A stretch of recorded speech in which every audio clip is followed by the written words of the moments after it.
겠습니다. 신약성경 히브리서 12장입니다. 신약성경 히브리서 12장 367페이지입니다. 히브리서 12장 1절에서 13절 말씀. 히브리서 12장 1절에서 13절 말씀을 함께 읽겠습니다. 이러므로 우리에게 구름같이 둘러싼 허다한 증인들이 있으니 모든 무거운 것과 얽매이기 쉬운 죄를 벗어버리고 인내로써 우리 앞에 당한 경주를 하며 믿음의 주요 또 온전하게 하시는 이 예수를 바라보자. 그는 그 앞에 있는 기쁨을 위하여 십자가를 참으사 부끄러움을 개의치 아니하시더니 하나님 보좌 우편에 앉으셨느니라. 너희가 피곤하여 낙심하지 않기 위하여 죄인들이 이같이 자기에게 거역한 일을 참으신 일을 생각하라. 너희가 죄와 싸우되 아직 피 흘리기까지는 대항하지 아니하고 또 아들들에게 권하는 것 같이 너희에게 권면하신 말씀도 잊었도다. 일러스되 내 아들아, 주의 징계하심을 경히 여기지 말며 그에게 꾸지람을 받을 때에 낙심하지 말라. 주께서 그 사랑하시는 자를 징계하시고 그가 받아들이시는 아들마다 채찍질하심이라 하였으니 너희가 참음은 징계를 받기 위함이라. 하나님이 아들과 같이 너희를 대우하시나니 어찌 아버지가 징계하지 않는 아들이 있으리요. 징계는 다 받는 것이오늘 너에게 없으면 사생자요 친아들이 아니니라. 또 우리 육신의 아버지가 우리를 징계하여도 공경하였거든 하물며 모든 영의 아버지께 더욱 복종하며 살려 하지 않겠느냐. 그들은 잠시 자기의 뜻대로 우리를 징계하였거니와 오직 하나님은 우리의 유익을 위하여 그의 거룩하심에 참여하게 하시느니라. 무릇 징계가 당시에는 즐거워 보이지 않고 슬퍼 보이나 후에 그로 말미암아 연단받은 자들은 의와 평강의 열매를 맺느니라. 그러므로 피곤한 손과 연약한 무릎을 일으켜 세우고 너희 발을 위하여 곧은 길을 만들어 저는 다리로 하여금 어그러지지 않고 고침을 받게 하라. 아멘. 아멘. 기도하겠습니다. 하나님께서 주신 말씀 감사합니다. 이 말씀 우리의 심령에 새겨지게 하여 주시옵소서. 말씀을 통하여 변화되고 새로워지기 원하고 하나님의 뜻을 알기 원하고 주님이 이미 예비하신 놀라운 축복을 다 누릴 수 있는 거룩한 주님의 자녀가 되게 하여 주시옵소서. 좋은 밭이 되어서 하나님 말씀을 들을 때 열매를 맺게 하시 믿사오며 우리와 함께 하시는 예수 그리스도의 이름으로 축복하며 기도합니다. 아멘. 아멘. 할렐루야. 2025년 마지막 주일입니다. 이제 며칠 안 남았어요. 여러분 어떻게 2025년 한 해 잘 사셨습니까? 지내셨습니까? 네, 다사다난하다 그러죠. 참 많은 일도 있고 때로는 좋은 일도 있고 때로는 슬픈 일도 있고 원했던 일도 있지만 때로는 원치 않는 일들도 있었을 것입니다. 여러분 우리가 한 해를 마무리하는 이 시기에 무엇보다 우리의 영혼을 점검했으면 좋겠습니다. 우리의 심령이 정말 하나님이 기뻐하시는 하나님이 함께 하시는 그 은혜 가운데 나아가기를 주님의 이름으로 축복합니다. 12월 교회 캠페인이 무엇이죠? 괜찮아요? 정리하세요 였지요. 정리하세요. 여러분 한 해를 마무리하는 이 시기에 정리가 좀 필요합니다. 근데 제가 좀 질문을 드려볼게요. 여러분 10가지 질문을 좀 드려보는데 한번 나는 몇 개나 해당이 되는가? 나는 정리를 잘하는 사람인가? 아니면 정리를 잘하지 못하는 사람인가? 한번 여러분 생각해 보세요. 첫 번째, 이거 어디 있지? 이 말을 하루에 몇 번이나 하십니까? 어디 있지?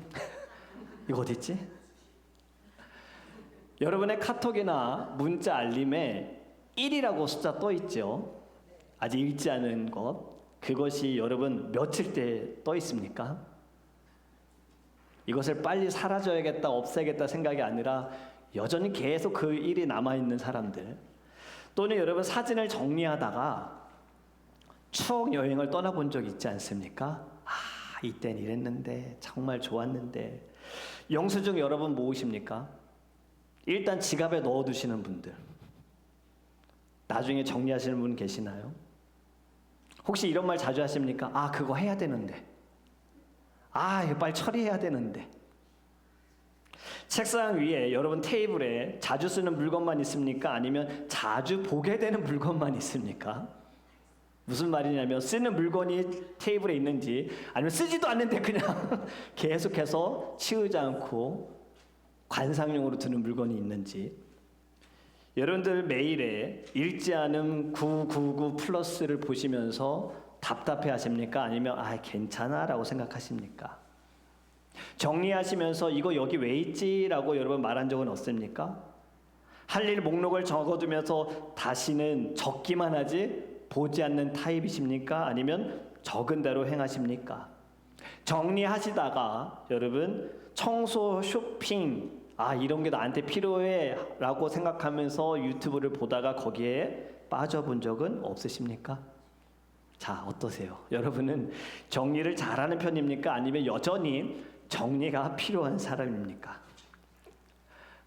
저희가 집 공사를 했잖아요. 그리고 이렇게 다시 집으로 돌아가면서 집을 정리하는데 예전에 제가 읽었던 책을 다시 보게 됐어요. 15분 정리법이라는 책이 있어요.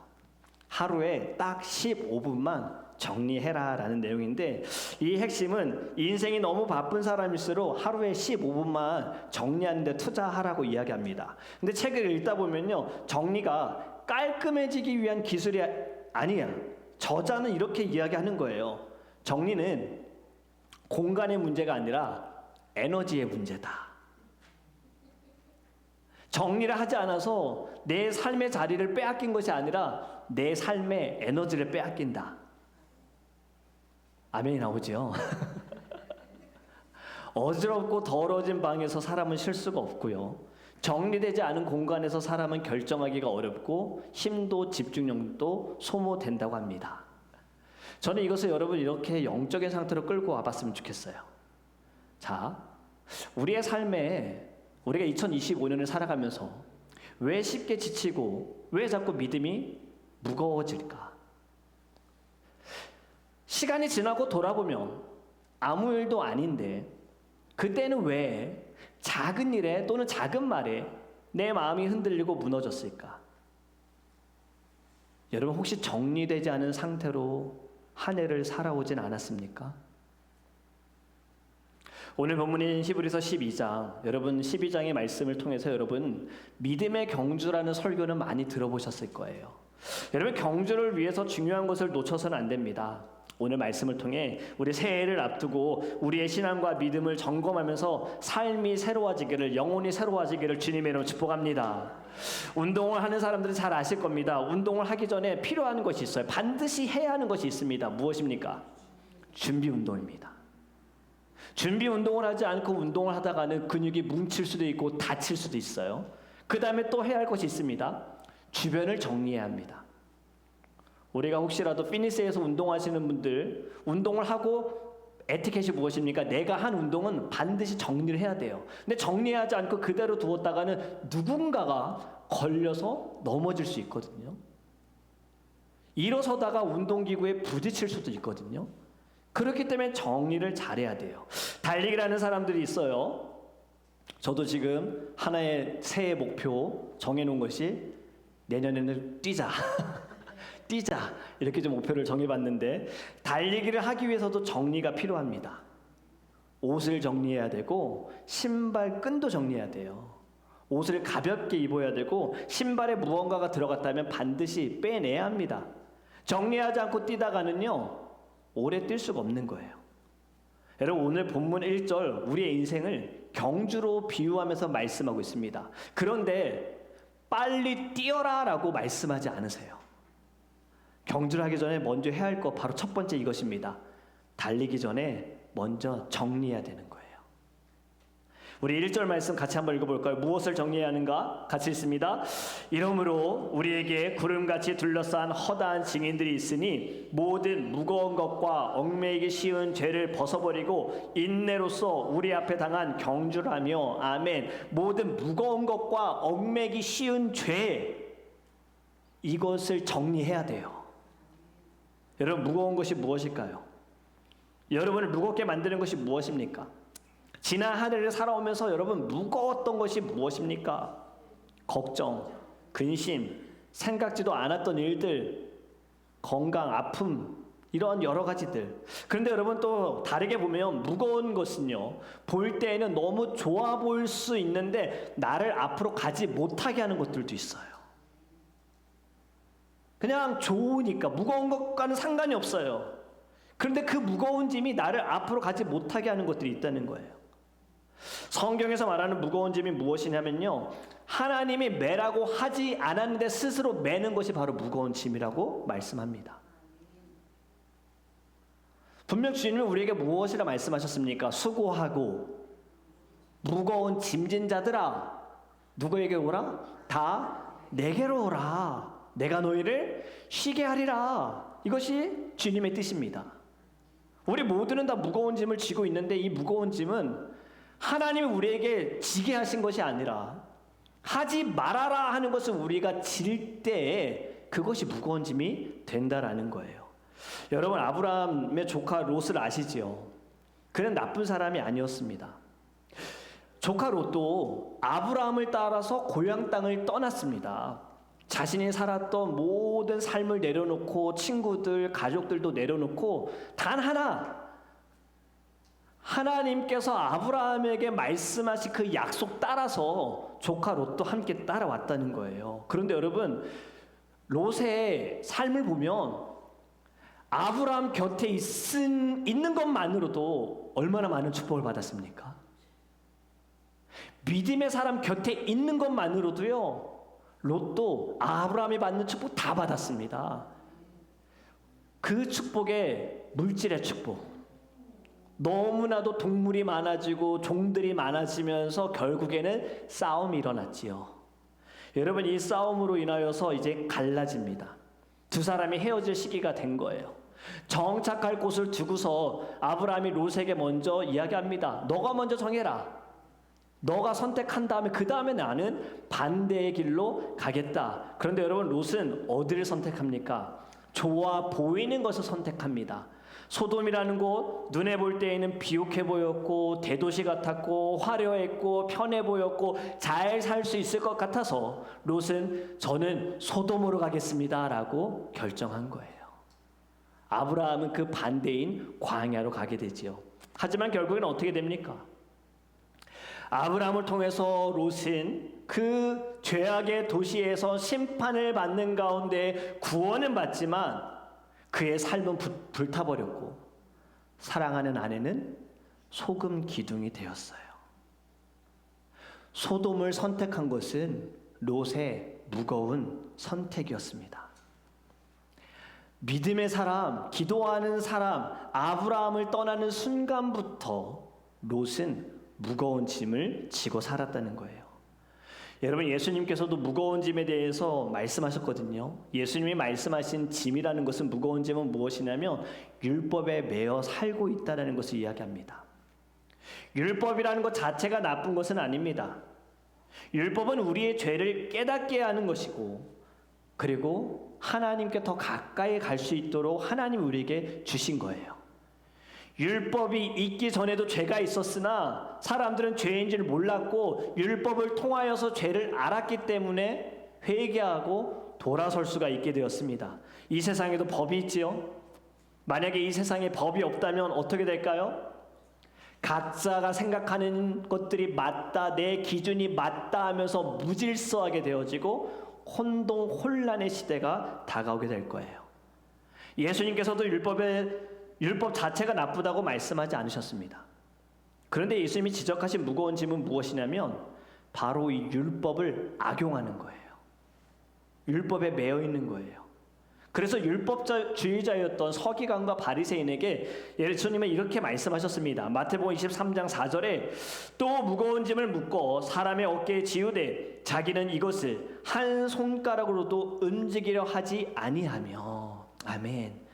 율법을 통해서 자기를 의롭게 여기는 사람들, 나는 괜찮다라고 그러면서 다른 사람들에게 나타내려는 사람들, 율법을 지키면서 다른 사람들을 정죄하는 사람들, 이 사람들이 무거운 짐을 지고 있다라고 예수님 말씀하신 거예요.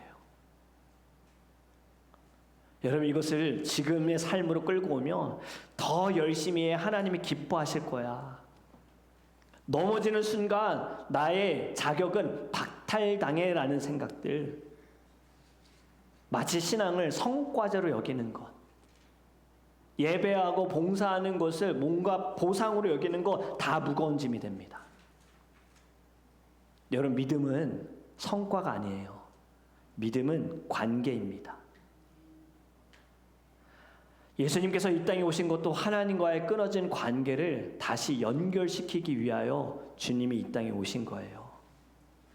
이 땅에 오셔서 우리에게 뭘 좀 잘해라, 좀 잘해야지, 이것 때문에 이 땅에 오신 것이 아니라 주님을 사랑하라고, 하나님을 사랑하라고 이 땅에 오신 거예요.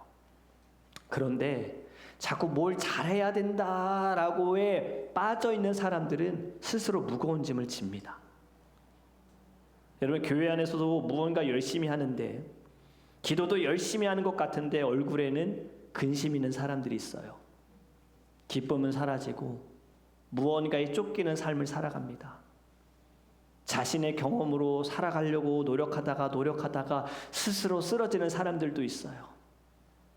과거의 일에 대해서 열심히 간증을 하지만 현재의 신앙을 보면 그 과거의 모습은 보이지가 않아요. 스스로 무거운 짐을 지고 있는 사람들. 그리고 또 무엇이 무거운 짐을 지는가? 지나치게 안전만 추구하는 것도 무거운 짐을 질 수 있어요. 도전을 무서워하고 변화는 싫어합니다. 그냥 늘 하던 대로, 해왔던 대로. 그런데 그것이 결국엔 좋은 관습이 아니라 악습이 될 수 있다는 것은 알지 못하면서, 그리고 하나님보다 사람의 시선을 두려워하는 이것도 무거운 짐을 지는 거예요. 예배하면서, 사역하면서, 봉사하면서 하나님보다도 사람들이 어떻게 반응할 것인지 여기에 마음을 두는 것, 그것도 무거운 짐을 지는 거예요. 과거의 성공, 또 오히려 과거의 실패, 여기에 집착하는 것도 무거운 짐. 옛날에 누렸던 좋은 일들, 영광스러움, 과거에 나를 아프게 했던 모든 경험들, 그러면서 이런 생각합니다. 이 정도면 괜찮겠지. 영적인 타협을 갖는 것. 사역은 많은데 기도는 없는 상태. 이게 무엇입니까? 냄비신앙이죠. 제일 빠르게 식는 것. 쥐를 위한 열심이 아니라 나를 위한 열심으로 살아가는 것. 결국 열매를 보면 알 수가 있어요. 여러분, 이 모든 게 다 무거운 짐이 된다는 거예요. 좋아 보여도 나를 앞으로 가지 못하게 하는 무거움이 될 수 있고, 나를 어떻게든 고통스럽게 만들어서 앞으로 가지 못하게 하는 무거움이 될 수 있는, 이것이 무거운 짐이 되는 거예요. 얽매이기 쉬운 죄는 무엇일까요? 반복되고 우리에게 붙어있는 습관적인 죄들입니다.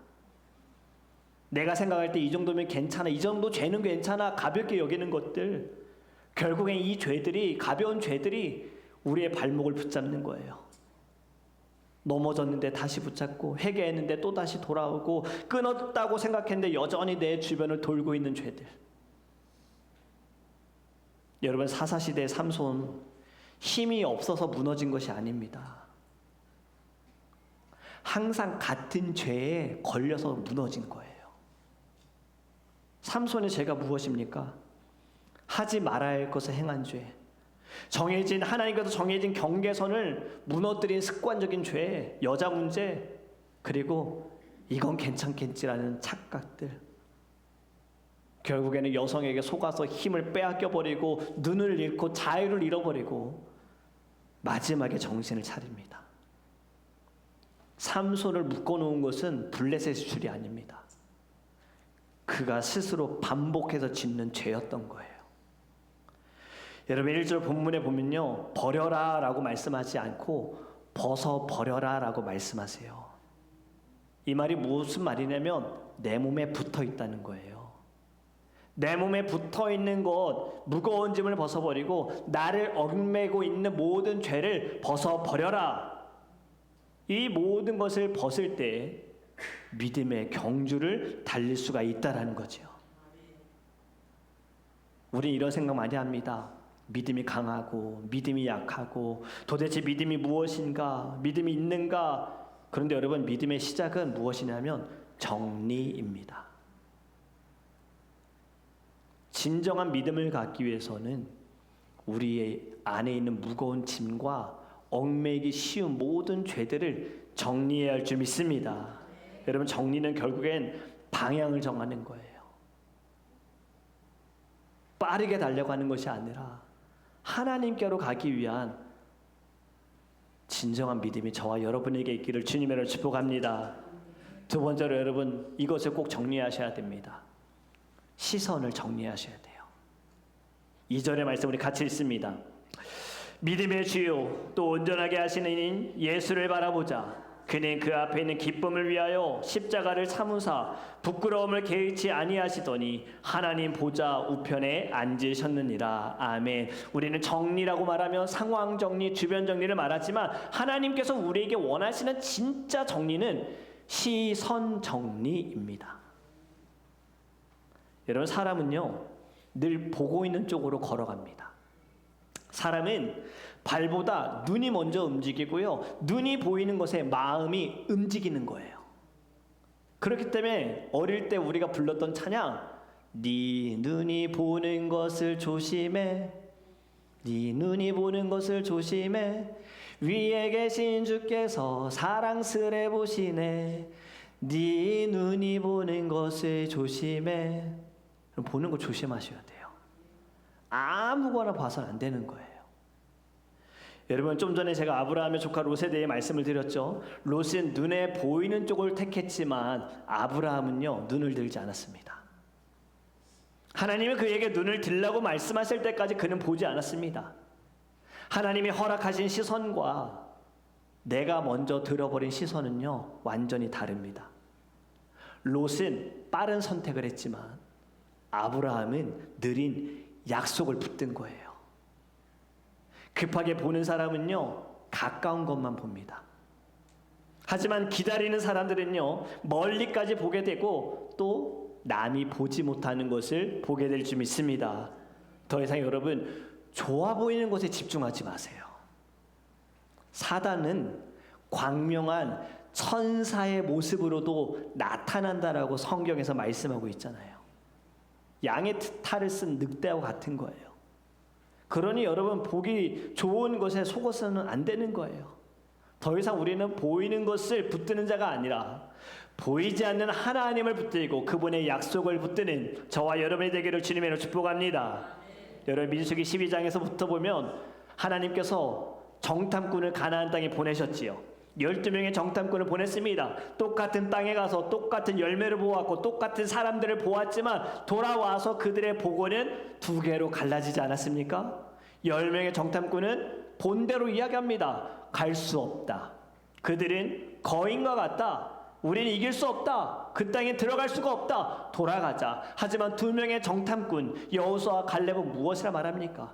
똑같이 보았지만 그들은 눈에 보이지 않는 하나님이 보였어요. 약속하신 하나님이 보인 거예요. 똑같은 문제에 있지만 2명의 정탐꾼은 뭐라고 말합니까? 아니다. 들어가자. 하나님이 주신다 하셨으니 그 땅은 우리의 것이다. 할렐루야. 여러분, 여러분의 시선은 어디에 있습니까? 문제에 있습니까? 하나님께 있습니까? 문제에 시선을 둔다고 문제가 해결이 되어졌습니까? 시선을 하나님께 둔다고 문제가 해결되지 않을 수도 있어요. 하지만 마음이 달라집니다. 그리고 미래가 달라집니다. 10명의 정탐꾼 문제만을 보았기 때문에 그들의 미래는요 광야에서 끝이 났어요. 하지만 2명의 정탐꾼은 약속하신 하나님을 보았기 때문에 그들은 허락하신 땅으로 들어가게 되었습니다. 여러분, 시선을 문제에 두면 문제는요 더 커 보이게 되더라고요. 그리고 여러분, 문제가 커 보인다는 것은 다르게 말하면 무엇이냐? 하나님을 작게 보고 있는 거예요.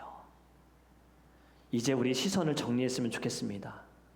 문제에 우리의 시선을 두지 마시고 하나님께 우리의 시선을 두시기를 주님으로 축복합니다. 우리 지난주일에 성탄 예배와 성탄 축제로 하나님께 예배했지요. 우리 청년들이 한 연극을 한번 기억해 보셨으면 좋겠어요. 배를 너무 잘 만들었어요. 예. 냉장고 박스를 잘라가지고 만들었는데 너무 잘 만들었죠. 연기도 좋았습니다. 나레이션도 좋았죠. 하지만 무엇보다 내용이 너무 좋았어요. 그래서 제가 농담으로 끝나고 이런 얘기 했어요. 앞으로 목사님 설교를 짧게 하고 연극을 더 많이 했으면 좋겠다. 성경에 있는 이야기를 했잖아요. 근데 여러분 그 씬 중에 한 가지 씬 여러분 잘 기억하셨으면 좋겠어요. 풍랑 가운데 있던 배, 제자들은 두려워서 떨고 있을 때 저 멀리서 예수님이 무리를 걸어오십니다.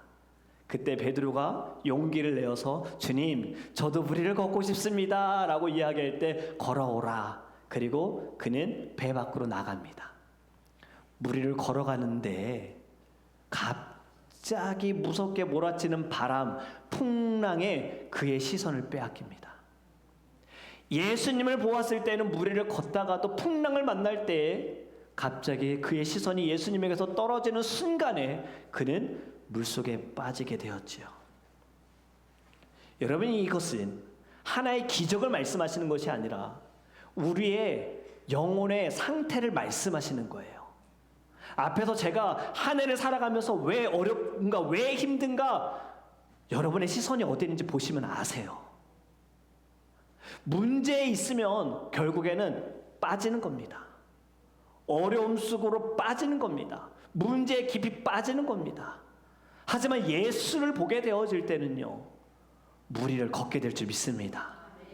문제 위에서 참된 평안을 누리게 될 줄 믿습니다.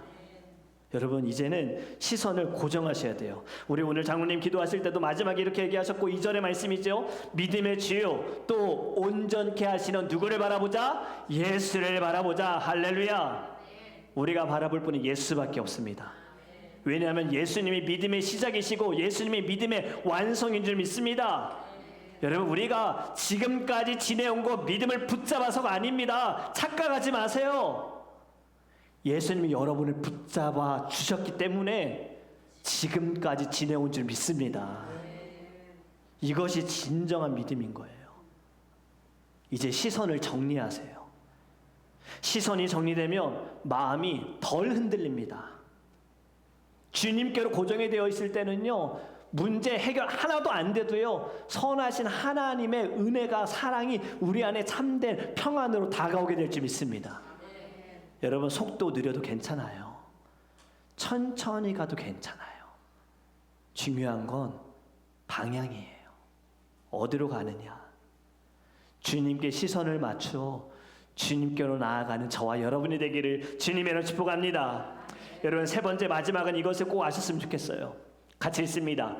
고난 속에서 우리를 다시 정리하십니다. 아멘. 여러분 우리는 고난을 경험할 때 이런 질문을 합니다. 너무 힘들다. 고통스럽다. 내가 이렇게까지 기도하고 예배하는데 왜 힘드냐? 내가 열심으로 봉사하는데 왜 힘드냐? 왜 어렵냐? 그런데 여러분 이 질문에는 허점이 있어요. 알지 못하고 보이지 않는 것이 있어요. 이렇게 기도하고 예배하는데 라는 앞에 여러분 하나의 조건부를 붙였는데, 그렇다면 이 땅의 모든 목회자들은 고난이 없어야 합니다. 모든 선교사님들은 고통당하지 말아야 합니다. 그분들만큼 기도하는 사람, 그분들만큼 말씀을 전하면서 말씀을 붙들고 살아가는 사람이 어디 있을까요? 그런데 그분들 다 고난당하고 고통당하고 어렵고 힘듭니다. 열심으로 봉사하는데 왜 어렵냐? 여러분 주를 위해 섬기고 봉사하는 사람들 모두 다 잘 돼야 되겠죠. 믿는 사람이, 섬기는 사람들, 봉사하는 사람이 받는 고난이 징계일까? 여러분 오늘 본문 6절에서 분명히 말씀합니다. 우리 같이 6절 말씀 있습니다. 주께서 그 사랑하시는 자를 징계하시고 그가 받아들이시는 아들마다 채찍질하심이라 하였으니 아멘. 여러분 징계는 버림이 아니라 너는 내 아들이야, 너는 내 딸이야 라는 증거인 거예요. 할렐루야. 이건 너무나도 축복의 말씀입니다. 여러분은 관계없는 사람에 대해서는 그냥 그 사람이 뭘 잘했든 잘하지 못했든 상관없이 지나갈 겁니다. 나와 상관없으니까. 그런데 나와 상관 있는 사람은 여러분들은 어떻게든 칭찬도 해주고 때로는 질책도 하고 싶잖아요. 이야기해주고 싶잖아요. 우리가 왜 꼰대라는 소리를 들으면서 자녀들에게, 넥스트 제너레이션에게 자꾸 이야기를 할까요? 말하는 우리의 입도 아프고 듣지 않는 저들을 볼 때 우리의 마음도 상처받지 않습니까? 저는 벌써 2살인 이든이에게 이걸 너무나도 느끼고 있거든요. 이렇게 말을 해도 듣지 않는가? 상관이 없다면 말하지 않습니다.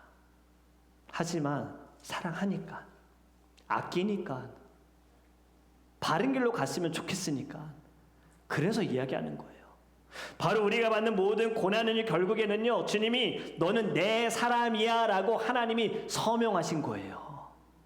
이제는 고난을 받을 때 여러분 이렇게 생각하셨으면 좋겠어요. 아, 주님 저를 방치하지 않으시고 이러한 고난을 통해서 하나님의 사람이라는 것을 깨닫게 하심을 감사합니다. 징계는 거절이 아닙니다. 징계는 우리의 소속과 정체성을 확실하게 알려주신 거예요. 여러분 가장 무서운 징계, 가장 무서운 벌은요, 무관심입니다. 연예인들에게도 악플 무서워하지만 사실 그들이 제일 무서워하는 건 무플이라 그래요. 아무런 댓글 없는 거, 아무런 반응 없는 거. 하나님이 아무런 반응하지 않으시면요, 여러분 그것만큼 무서운 거 없어요. 차라리 맞는 게 나아요. 그건 여전히 하나님께서 나를 붙들고 계시는 거거든요. 우리 집을 정리할 때 한번 잘 생각해 보셨으면 좋겠어요. 멀쩡한 방은 잘 안 건드립니다. 하지만 계속 쓰는 공간은요, 어떻게든 뒤집어서라도 정리하는데 정리하는 거 쉽지 않아요. 힘들기도 합니다. 먼지 나고 숨이 막히고 아, 이걸 내가 왜 가지고 있었지라는 생각도 들죠. 하지만 여러분 목적이 분명하다는 거. 우리 10절의 말씀, 하나님께서 왜 우리를 징계하시는가 목적 분명히 말씀합니다. 우리 같이 10절 말씀이 있습니다. 그들은 잠시 자기의 뜻대로 우리를 징계하였거니와 오직 하나님은 우리의 유익을 위하여 그의 거룩하심에 참여하게 하시느니라. 아멘. 오늘 우리 찬양의 마지막 찬양 Holy Forever, 거룩 영원히. 주님의 그 거룩은 영원하십니다. 천사들도 찬양합니다. 거룩하다, 거룩하다, 만군의 주 여호와요. 우리가 징계를 받는 이유 거룩을 위해서입니다. 구별함을 위해서. 야, 내가 너를 보니까 도대체 내가 모르겠다. 너가 세상의 사람인지 하나님의 자녀인지 너가 사단에게 속해 있는 자인지 지옥으로 가는 자인지 아니면 나를 위해 살아가는지 천국으로 가는 자인지 내가 도저히 모르겠다. 그래서 징계라는 방법으로 하나님께서 우리를 돌아오게 하시는 거예요. 저와 여러분 거룩하시기를 주님의 이름으로 축복합니다. 여러분 우리 솔직하게 한번 말씀해 보셨으면 좋겠어요. 잘 될 때 한번 생각해 보세요. 여러분 삶이 잘 될 때, 기도한 대로 되고 생각대로 되어질 때 더 주님 예배하셨습니까? 더 열심으로 기도하셨습니까? 더 열심으로 봉사하셨습니까? 아닙니다. 제 자신만 보더라도 잘 될 때는요, 게을러집니다. 무뎌집니다. 점점 늘어집니다. 그런데 오히려 힘들 때, 아플 때 정리가 될 때가 있어요. 나의 삶이 정리가 되고 좀 돌아보기도 하고 시간도 정리가 되어지는 거예요. 저의 삶에서 코로나, 물론 우리 전 세계적으로 아픈 순간이고 여전히 끝나지 않았지만 제 개인적으로 코로나는요, 저에게는 좀 축복의 시간이었어요. 왜냐? 저의 신앙과 믿음을 좀 보았거든요. 그 전에 열심으로 달리기만 했어요. 매일매일 새벽에 일어나서 주를 위해서 내가 6시 예배지만 난 4시 반에 교회 가가지고 준비하고 기도하고 깨어있는 거, 모든 시간들 사역이 집중이었어요. 쉬는 날도 주를 위해서, 아이들을 위해서 물건 사러 다니고 늘 그렇게 시간을 보낸 거예요. 코로나로 인해 모든 것이 스탑되어졌을 때, 아, 내 신앙이 이거밖에 안 됐구나. 내 믿음이 이것밖에 안 됐구나. 정리가 되어지더라고요.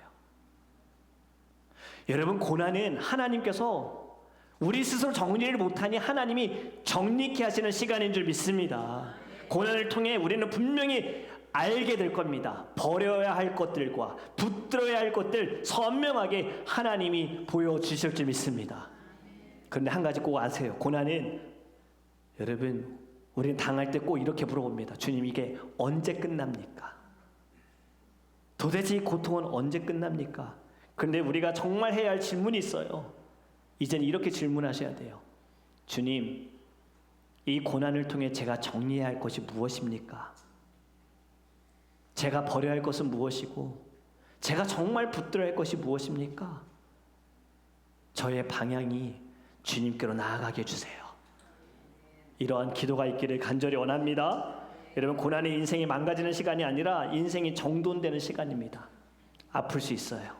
하지만 잘못된 길로 가지 않고 주님께로 가게 되어지는 것, 오늘 고난 속에서도 눈물을 흘리면서 주님을 믿으시기를, 주님을 바라보기를 간절히 원합니다. 11절에 이렇게 말씀하지요.